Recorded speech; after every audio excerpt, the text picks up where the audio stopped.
이렇게 짱다뽀라는 놈은 이 속으로 영 납득이 안 되었다고 합니다. 그러면 여러분 밑에서 이 지금 한참 공짜 술을 퍼마시던 마차오는 어떠했을까요? 다들 지금 왕창 퍼마시며 하하하 큰 소리를 제쳤다고 하는데 차오거 그 아까 여기 사장이라는 막 우리를 보고 찔 쫄았던 게 맞죠? 아니 2만 위에는 달랐는데 3만 위에는 내놓다니 말입니다. 그러자 마차오가 얘기하는데 아그들아 그러니 내가 말했잖니 여기 베이징의 것들은 우리 동북흑사회라고 하면 이 대가리부터 수교된다고 말이다. 다들 내를 따라서 이거 베이징으로 쳐들어오기 잘했지? 자 이제부터가 시작이다. 우리 이제 이 나이트를 나와바리로 시작해서 전체 베이징을 한 먹어보자꾸나. 자 그렇다는 의미에서 다들 한잔하자. 그렇게 하늘이 무서운 줄도 모르고 있었던 마차오 일당들은 그 뒤에 맨날 찾아와서 이 공짜 술을 퍼마셔댔다고 합니다. 어디 또 그뿐이겠습니까? 공짜 술을 마실 수 있는 데가 있게 되자 이것들은 또 그 빈둥빈둥 노는 놈들을 더 끌어모아서 이 조직원들이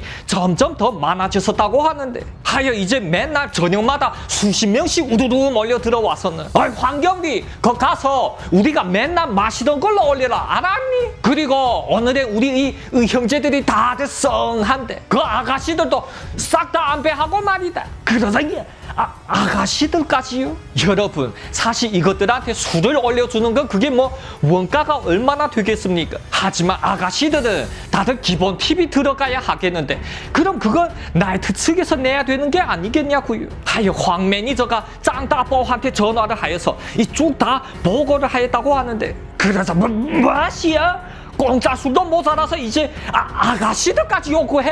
이것들이 여기가 뭐지 안방인 줄 알아 이것들?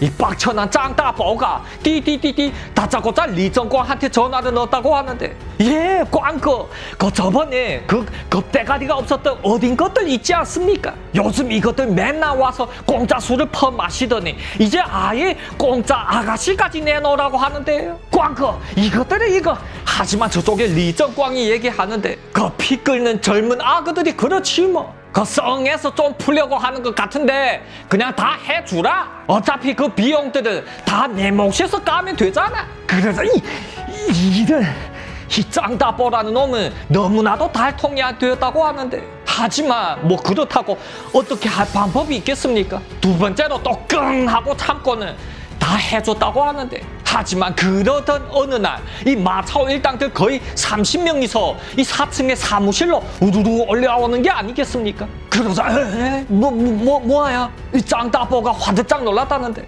젊은이들 이 술을 마시려면 밑에서 홀에서 마시면 되는데 이 4층에는 술이 없는데 하지만 그 마차오라는 놈이 얼굴색이 별로 안 좋은데 그 오늘은 술 마시러 온 게 아니다. 그 저번에 여기 칸창즈 있잖니 그 칸창즈들은 만나러 온 게니 빨리 전화 넣어서 오라고 해라. 그러자 그 칸창즈? 리정광은 그러나? 아니 근데 이것들이 왜 갑자기 칸창즈를 찾는 거지? 혹시 이것들이 아예 리정광을 몰아내고 지들이 차지하려고 이러나? 네, 그럴 줄 알았다.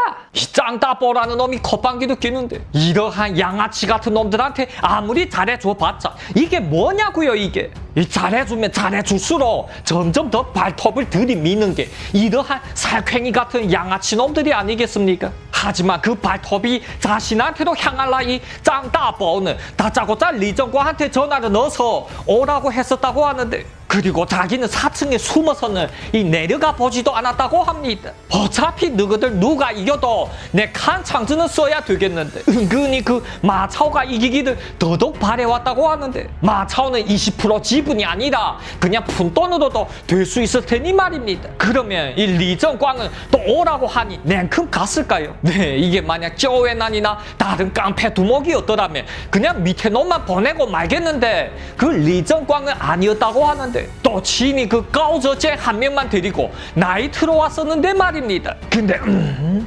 그 전에 봤었던 마차오라는 놈이 요번에는 30여 명이나 끌고 온 게 아니겠습니까? 하지만 그러거나 말거나 얼굴색 하나 변한 리정광이겠냐고요. 요 그냥 단둘이서 그 놈들 쪽으로 쭉 들어가서는 의자에 석 앉았다고 하는데 뭐냐 아우들아, 이 야심한 밤에 술도 안 시키고 이 다들 멀뚱멀뚱 서서 뭐하니? 그 싱글벙글 웃던 리정광 앞에서 마차오라는 놈이 그시 구덩 이 갑자기 두 무릎을 구덩 꿇는 게 아니겠습니까? 큰 형님의 내는 정말로 몰랐습니다. 형님이 바로 우리 조선족 건달들이 영웅 이 리정광 큰 형님이라는 사실을 말입니다. 그때 왜 저한테 얘기를 안 해주셨습니까 형님? 이어서 말입니다. 이 마차오 곁에 서있던 30여 명의 젊은 피들도 이 글쎄 다들 구덩구덩 다들 무릎을 꿇는 게 아니겠습니까? 형님의 이렇게라도 만나게 되다니 참으로 영광입니다. 야야 그 빨리 준비해온 걸 내와라. 이어 뒤에서 한 놈이 이 커다란 봉투에다 쌓은 돈 묶음 3개를 곱게 올려다 놓는 거였다는데 형님의 이 돈은 우리가 어떻게 받겠습니까? 저희들 참으로 미쳤었네.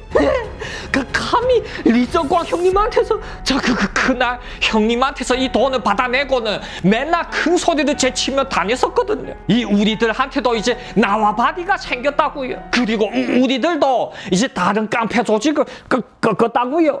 근데 그 다른 형님들이 말하기를 형님이 글쎄 그 전설이 리정광이라고 하는 게 아니겠습니까? 아니 형님의 왜 우리도 그때 제대로 혼내고 내쫓지 않으시고 아이고 그러다 하하하 리정광이 배를 끌어안고 웃어대는 거였다는데 아우야 받아둬라. 에이? 이 형아가 주는 용돈은 원래 받아도 되는 게다. 그러자 말입니다. 이 마차오라는 놈이 갑자기 리정광이 두 손을 버럭 잡는 게 아니겠습니까?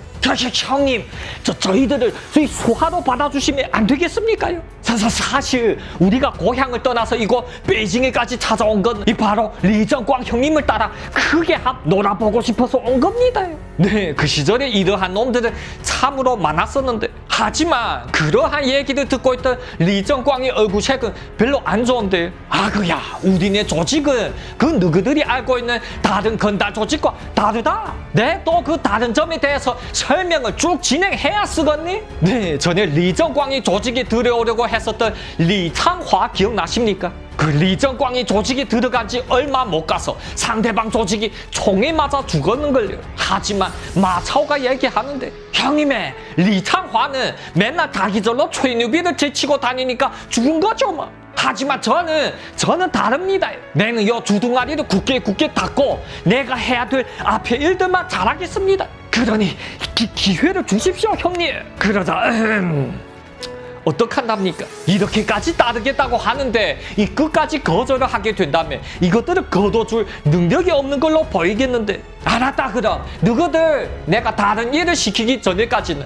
그냥 이 나이트나 잘 지키고 있어라. 그 다른 건 없고 그냥 지금처럼 맨날 이곳에 와서 내 명의로 술을 마시며 지켜주면 된다. 그러자 예 형님 저희들 열심히 한번 해보겠습니다. 그렇게 마차오 일당들은 이제 리정광이 수하에 들어갔었고 나이트 뒤를 봐주게 되었다고 하는데 그러면 이 짱따뽀라는 놈은 이 사실을 알았을까요? 네, 만약 이놈이 그날 밑에 홀로 내려갔더라면 아마도 알 수도 있겠는데 그 똥물이 자신한테도 튈까봐 안 내려갔었잖아요. 하여 이 사실을 까맣게 모르고 있었는데 하지만 말입니다. 그 뒤부터 이 나이트 분위기가 확 바뀌는 게 아니겠습니까? 그 마차오 일당 놈들이 이제 아가씨도 안 찾고 이 술도 매우 적게 시키는 거였다는데 또한 전에는 이 맨날 홀의 제일 정중앙 VIP 자리를 척 차지하던 이것들이 글쎄 이젠 그 제일 구석진 곳에 이 둥지를 틀고는 조용하게 앉아있는 거였다는데 그러자 이것들이 대체 뭐냐? 하지만 또한 이 가끔씩 나이트에서 싸움이 벌어지게 되면 그 마차오 일당들이 제일 먼저 달려가는 게 아니겠습니까? 또한 이놈들은 뭐 주먹을 쓸 필요도 없이 그 욱하는 놈들과 조용하게 뭐라고 속삭여 주기만 하는데도 그 당장에라도 양주병을 들어서 이 한바탕 할 것 같은 손님 놈들이 이 다들 조용하게 술병을 내려놓는 게가 아니겠냐고요. 그러면 여러분 이러한 걸 바라본 짱따뽀라는 놈은 과연 어떠한 생각이 들었을까요? 뭐야?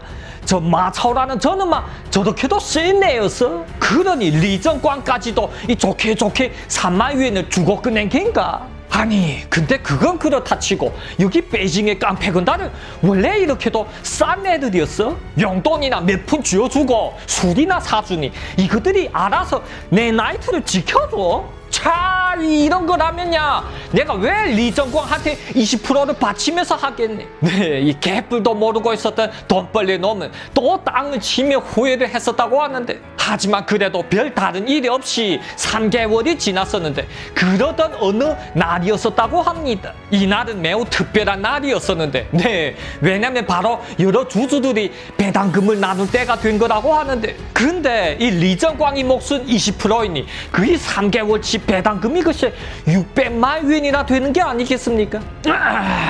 그러자 이 짱따뽀라는 놈은 또 딴 생각이 들었다고 하는데, 자신이 생각에는 리정광이 아무것도 안 하고 가게로 와보지도 않는데 왜 이 큰 돈을 주냐고요. 그러자 요 이리저리 대가리를 굴려보던 짱따뽀가 드디어 무릎을 탁 치는데, 그래! 그렇게 하면 되겠네. 그렇게 하게 되면 이제 리정광 저놈을 쫓아보내고 20% 지분까지 내가 다 먹을 수 있겠네. 하하하. 그러면 여러분, 이 천하의 치사한 나쁜 놈 짱따뽀가 생각해낸 계략은 과연 뭐였을까요? 리정광은 또한 과연 그 계략에 넘어갔었을까요? 다음 회에 계속하겠습니다. 재밌게 시청하셨으면 댓글과 좋아요 쾅쾅 박아주시고요. 다음 회에 또 再见